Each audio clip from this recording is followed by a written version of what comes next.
चलो तुम्हें एक कहानी सुनाता हूँ।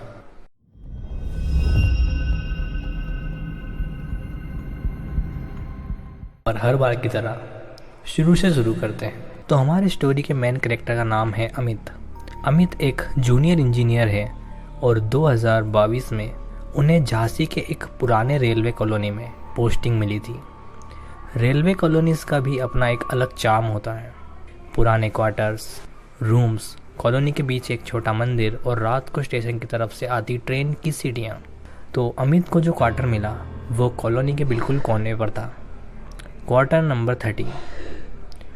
कॉलोनी के लोग जब भी एड्रेस सुनते तो थोड़ा अजीब रिएक्ट करते थे, लेकिन अमित ने ज़्यादा ध्यान नहीं दिया। अमित को लगा कि शायद नंबर 13 की वजह से उन्हें अजीब लगता हो।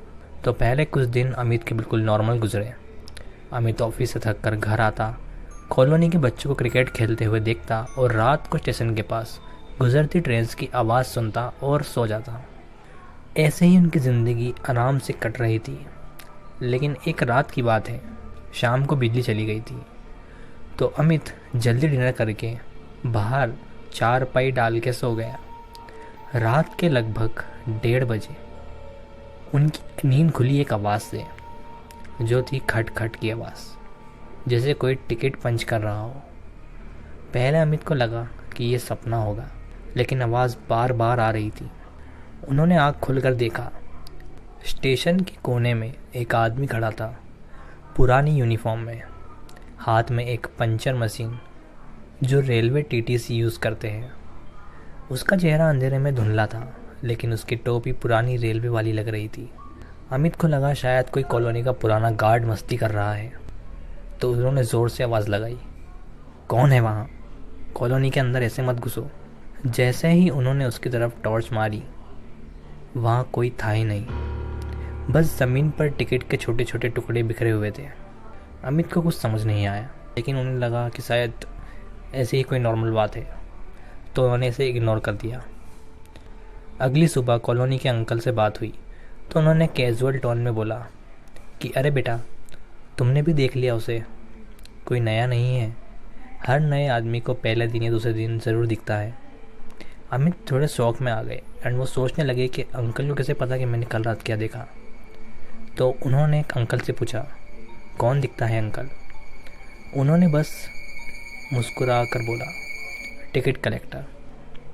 उस वक्त अमित ने सोचा कि ये बस मजाक कर रहे होंगे, लेकिन रात को एक बार फिर वही आवाज़ आई, खटखट पंच मशीन की, एंड अब ये रोज़ होने लगा था। एक हफ्ते बाद एक अजीब घटना हुई। अमित ऑफिस से लौट रहे थे, लगभग 11 बजे रात को। कॉलोनी का रास्ता स्टेशन के पास से गुजरता था। जैसे ही अमित क्वार्टर के पास पहुंचे, उन्हें लगा कोई उनका पीछा कर रहा है। उन्हें क्लियरली फुटस्टेप सुनाई दे रहे थे, लेकिन जब उन्होंने मुड़कर देखा तो एक आदमी था, वही पुरानी रेलवे टीटी यूनिफॉर्म में।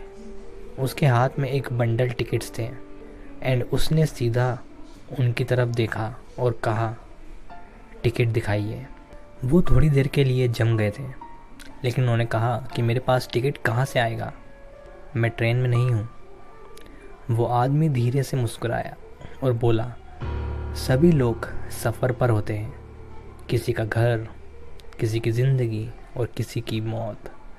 टिकट तो सबको देना पड़ता है। अमित के हाथ से सामान गिर गया। वो सीधा क्वार्टर के अंदर भागे और दरवाज़ा अंदर से लॉक कर दिया। बाहर से उस पंच मशीन की आवाज़ अभी भी आ रही थी। अमित बहुत ज़्यादा डर गए थे, उन्हें कुछ समझ नहीं आ रहा था कि वो क्या करें। लेकिन उस रात उन्होंने उस आदमी को देखा और उस आदमी ने उनसे बात की एंड पूरी रात ऐसे ही निकल गई। अगले दिन अमित ने कॉलोनी के एक पुराने गार्ड सीताराम जी से पूछा। पहले तो वो चुप रहे, पर फिर धीरे से बोलने लगे कि बेटा, ये आदमी असली में रेलवे का एक टिकट कलेक्टर था, जिसका नाम था रघुनाथ मिश्रा। 50 साल पहले यहाँ एक बड़ा एक्सीडेंट हुआ था। झांसी से आने वाली पैसेंजर ट्रेन लाइन पर अटक गई थी। रघुनाथ मिश्रा अपनी ड्यूटी पर था। उसने हर पैसेंजर को टिकट चेक करना था, पर उस दिन कुछ अजीब हुआ। कुछ लोग बिना टिकट दिखाए चढ़ गए थे। जब उन्होंने फ़ाइन देने से मना किया तो मिश्रा जी ने ज़बरदस्ती की और तभी ट्रेन एक्सीडेंट में उलट गई। 100 से ज़्यादा लोग मारे गए और उसमें मिश्रा जी भी शामिल थे। हाथ में वही टिकट पंचर और बंडल ऑफ टिकट्स। कॉलोनी में लोग कहते हैं कि उसकी आत्मा अभी तक पैसेंजर्स को ढूंढ रही है। जो भी नए आदमी क्वार्टर नंबर 13 में रहता है उसे वो ज़रूर दिखता है। एंड उसी रात अमित जब नींद में था, उनके बेडरूम के दरवाजे पर खरोचने की आवाज़ें आने लगी और वो अपने आप खुल गया। जब उन्होंने देखा तो सामने खड़ा था टिकट कलेक्टर। उसका चेहरा अब क्लियरली दिख रहा था। उसका चेहरा पूरा जला हुआ, जैसे एक्सीडेंट में आधा फेस गल गया हो। आँख एक तरफ से बाहर निकली हुई थी और हाथ में थी पंच मशीन। वो सीधा अमित के बेड के पास आया और बोला, टिकट दिखाइए। अमित चिल्लाने लगे। उन्होंने कहा कि मेरे पास कुछ नहीं है, तुम मुझे क्यों परेशान कर रहे हो, मुझे छोड़ दो। लेकिन तभी उसने ज़ोर से पंच मशीन बेड शीट पर चलाई और उनकी आंखों के सामने बेड शीट पर एक छेद हो गया, जैसे किसी ने सच में टिकट पंच किया हो। अमित वहाँ से भागे। वो भागते भागते पुलिस स्टेशन पहुँच गए एंड उन्होंने सब कुछ बताया। लेकिन पुलिस वहाँ पर आई तो ऐसा कुछ भी नहीं पाया गया। एंड अब ये सब चलने लगा था, लेकिन अमित बहुत ज़्यादा डरे हुए थे। वो वहाँ पर कैसे रह रहे थे ये वही जानते हैं। एंड आप लोग सोच रहे होंगे कि वो वहाँ से चले क्यों नहीं जाते, पर दिक्कत ये है कि उनके पास वहाँ से जाने के लिए पैसे नहीं थे एंड वो मजबूर थे वहाँ रुकने के लिए। तो ऐसे ही करते करते अगली रात उन्हें सपने में एक स्टेशन दिखाई दिया जिस पर प्लेटफॉर्म नंबर लिखा था, जिसका प्लेटफॉर्म नंबर था 0। वहाँ सब लोग खड़े थे। कुछ लोग जिंदा नॉर्मल थे, लेकिन कुछ अजीब से चेहरे वाले। सबके हाथ में टिकट था और उन सब के बीच में था वो टिकट कलेक्टर। उसने अमित को बुलाया और बोला, जिसका टिकट नहीं उसका सफ़र यहीं ख़त्म। उसने अमित की तरफ देखा और हाथ बढ़ाया, लेकिन अमित की नींद खुल गई।